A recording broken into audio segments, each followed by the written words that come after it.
fewer children if they were denied easy access to welfare. Another part of this proposal was that medical care to these same people should be restricted in order to reduce the survival rates of the children they did have. He also called for the forced sterilization of anyone who was unemployed beyond a certain length of time. Huxley was later honored by Planned Parenthood and was a featured speaker at one of their annual conventions. The reality is that the views of people like Samuel Holmes and Julian Huxley were never uncommon within the American eugenics community. In 1969, a professor at the University of California, Dr. Garrett Hardin, called it insanity to rely on voluntarism to control population. Hardin was a member of the American Eugenics Society and an outspoken advocate of government-enforced birth control, saying that citizens should be willing to give up their right to breed for the betterment of society. In 1980, he was given Planned Parenthood's highest national award. He and his wife would later kill themselves in a joint suicide pact. There were, of course, some within the eugenics movement who were uncomfortable with the idea of using force, and they would often express their reservations about it in public. But when pressed, virtually none of them would rule it out, including Planned Parenthood founder Margaret Sanger. I consider that the world and almost our civilization for the next 25 years is going to depend upon a simple, cheap, safe contraceptive to be used in poverty-stricken slums, jungles, and among the most ignorant people. Even this will not be sufficient, because I believe that now, immediately, there should be national sterilization for certain dysgenic types of our population who are being encouraged to breed and would die out were the government not feeding them. Margaret Sanger, 1950. This was written by Sanger in a personal letter to Catherine Dexter McCormick. McCormick was an heir to the international harvester fortune and would later use part of her immense wealth to fund the development of the birth control pill. In 1966, an example of the coercive power of state eugenics laws was seen in Maryland when 3 young mothers applied for welfare benefits. All 3 were arrested for child neglect, even though the authorities never claimed to have any evidence of abuse or neglect. Instead, the women were held under a state law which stated that simply being unmarried and pregnant was child neglect. The judge in this case warned the women that if they ever became pregnant again, the state would take custody of all their children. Officials in Prince George's County, where the arrest took place, stated that welfare recipients could avoid being prosecuted under this law by submitting to state-sponsored birth control education.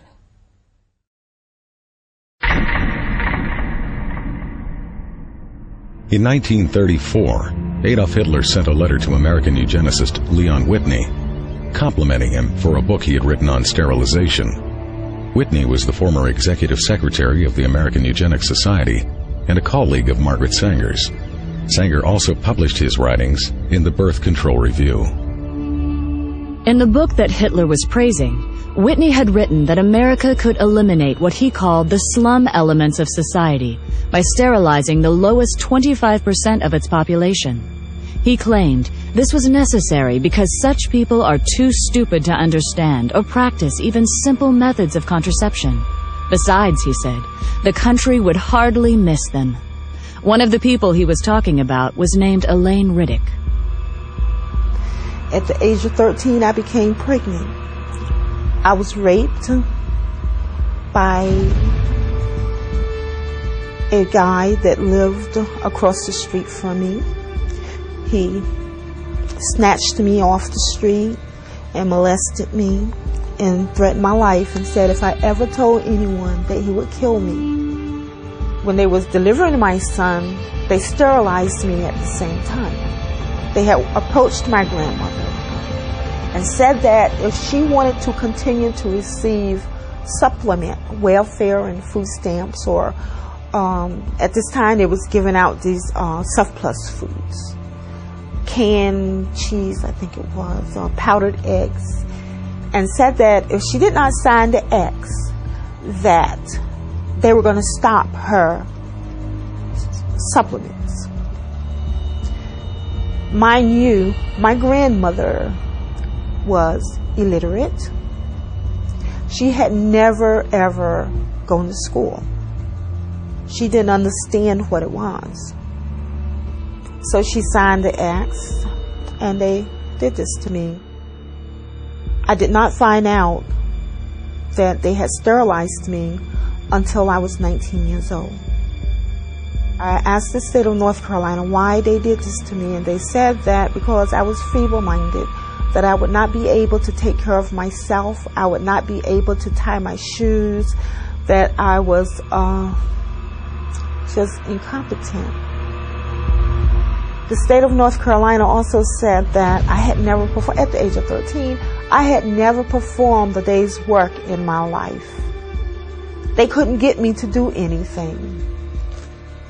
But at the age of 13, I mean, should I not have been in school?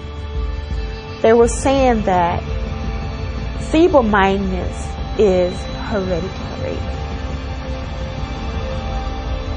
So they sterilized me so I would not produce my kind.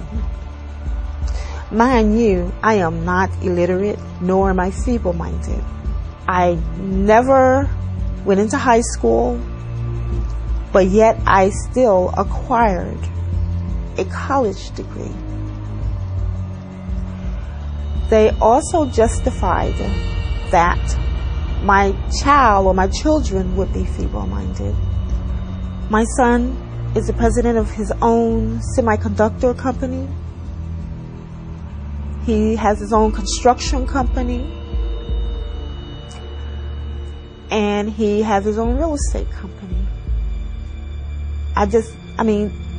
How can you think that your government allowed or allowing these things to happen to a person, a life? You can't say nothing. You have no rights. To me, they took away all of my rights. They sterilized kids from my understanding and my knowledge as young as 8 years of age. I don't know what an 8-year-old can do that could cause them to do this to them. The only reason I can give myself is that because they're black. In 1961, social worker Sue Casebolt had been installed as the executive secretary of the North Carolina Eugenics Board. At a board meeting held 3 weeks later, she stated that she was going to keep a file on every child whose name reached her desk so that they could be picked up as soon as they reached childbearing age. Casebolt was still on the board in 1968 when it approved the sterilization of 14-year-old Elaine Riddick.